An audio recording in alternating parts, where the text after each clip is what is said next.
Hello everyone, नमस्ते फ्यापुलो, good morning. आशा छ हजुर सबैजना सन्चै हुनुहुन्छ भनेर म पनि एकदम सन्चै छु। र अहिले भने चाहिँ अहिले हेर्नु न 5:15 हुँदैछ कि यस्तो उज्यालो भइरहेको छ, जसमा चाहिँ 6 बजेको जस्तो अब चाहिँ दिन चाहिँ अब पुरा उयो हुन थालिसक्यो होइन।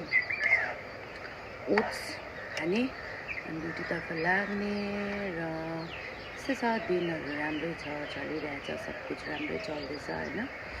अन्त मेरो भिडियोजहरू पनि इन्स्टाबाट ब्याक टु ब्याक अपलोड भइरहेछ होइन। मैले अपलोड गर्नु पनि परेको छैन, पुरानो भिडियोजहरू पनि अपलोड हुँदैछ। राम्रै छ, ठिकै छ। अन्त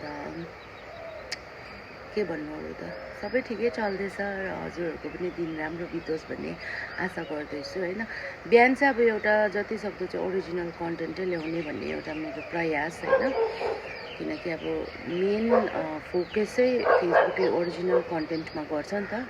हामीले त्यो रिल्सको मेरो जति पनि अटो अपलोड भयो भने पनि मेरो काउन्ट आउने नै ओरिजिनल कन्टेन्ट हो। अनि यस्तो एकदम कम्ती मात्रामा हुन्छ जुन चाहिँ रिल्सहरूबाट हाम्रो भ्युजहरू राम्रै आउँछ, इन्गेजमेन्ट राम्रै देखाउँछ, तर त्यसमा चाहिँ फेसबुकले पे गर्दैन हामीलाई होइन। सो पे गर्ने भन्ने पनि मेनै ओरिजिनल कन्टेन्ट हो। त्यसैले गर्दा बिहानको चाहिँ अब एउटा पहिलादेखि नै मैले गरिरहेको छु होइन। गुड मर्निङ हजुरहरूसँग भिडियो अपलोड गरिरहेको छु। त्यसैले गर्दा अब यो चाहिँ अब मिस गर्नु चाहदिनँ क्या। एभ्री डे मेरो फोकस चाहिँ यही हुन्छ, बिहानको एउटा भिडियो चाहिँ बनाउनु पर्ने हुन्छ भन्ने है।